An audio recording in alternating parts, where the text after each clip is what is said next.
اللي فات مات، ودلوقتي جمهور الاهلي والاسماعيلي اخوات.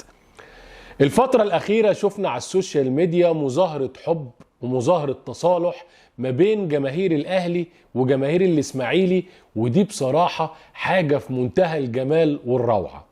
يعني بعد سنين كتيرة من الخلافات والخناقات والمشاحنات لقينا كده حاجة جميلة على السوشيال ميديا بصراحة خلت الواحد فرحان من جوه. أنا راجل أهلاوي وأهلاوي متعصب كمان، بس بصراحة الموضوع ده فرحني جدا جدا. لكن للأسف بتلاقي بعض على السوشيال ميديا من جماهير الزمالك وهم شوية صغيرين قد كده، أنا بسميهم شياطين الإنس. شياطين الإنس دول كل مشكلتهم إن هم زعلانين وحزنانين من جواهم إن في خير بيحصل أو في تصالح أو في مودة أو الكلام ده كله.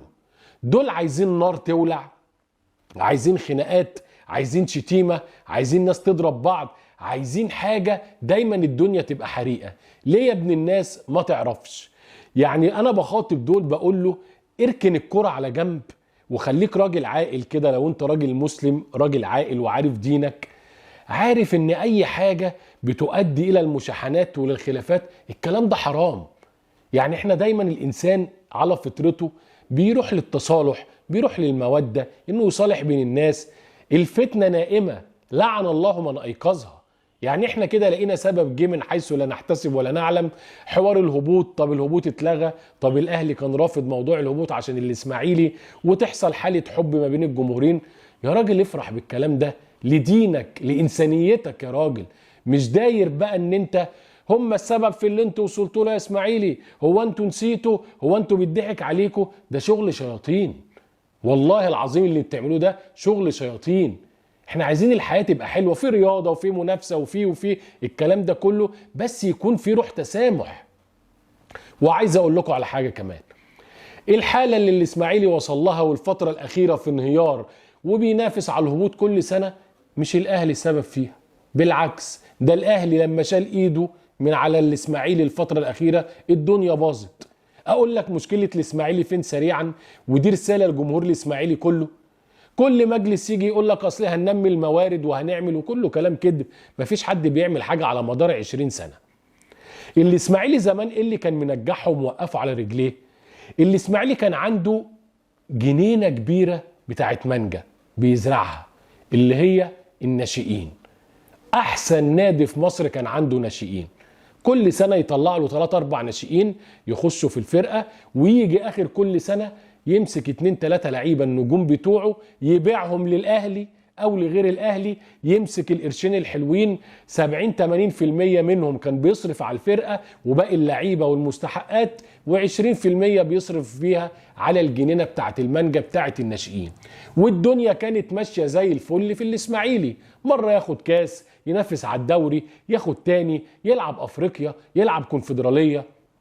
ولكن ال10 سنين الاخيرة الجنينة بتاعت المانجا بتاعت الاسماعيلي بتاعت الناشئين نشفت، ما بقاش في حد يطلع من الاسماعيلي خالص. الدنيا اتدمرت. اصبح الاسماعيلي هنا يعمل ايه؟ قال لك انا هروح السوق وادور واشتري زي باقي الانديه.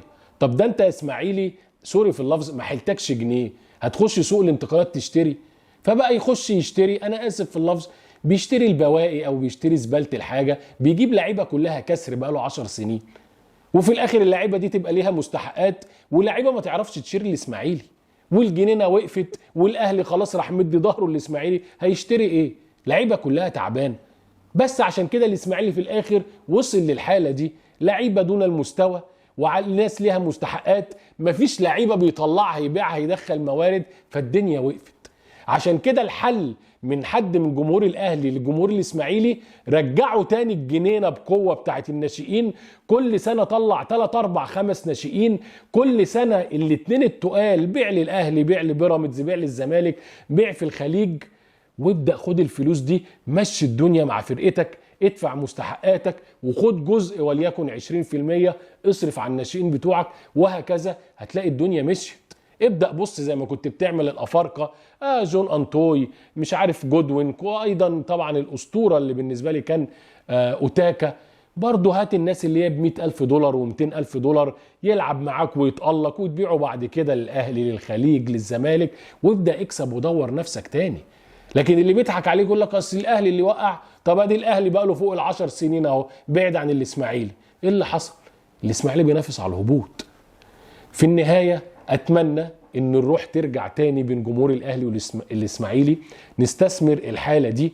وبتمنى طلب شخصي ورجاء من الامن المصري ومن وزاره الداخليه ان شاء الله الموسم اللي جاي الاسماعيلي يجي يلعب هنا في القاهره مع الاهلي في استاد القاهره، والماتش التاني الاهلي يروح يلاعب الاسماعيلي في اسماعيليه، ويرجع موضوع الجمهورين تاني والدنيا ترجع زي الاول، وربنا يبعد عننا ويكفينا شياطين الانس اللي هي عايزه تلعب في النص وعايزه تبوظ الدنيا وتولع الدنيا وتصطاد في الميه العكره.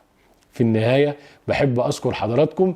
كان معكم عمرو مصطفى نسر الجزيره. ما تنساش تعمل لايك وكومنت وشير ومتابعه واشتراك في قناه اليوتيوب. وفي الختام احلى سلام.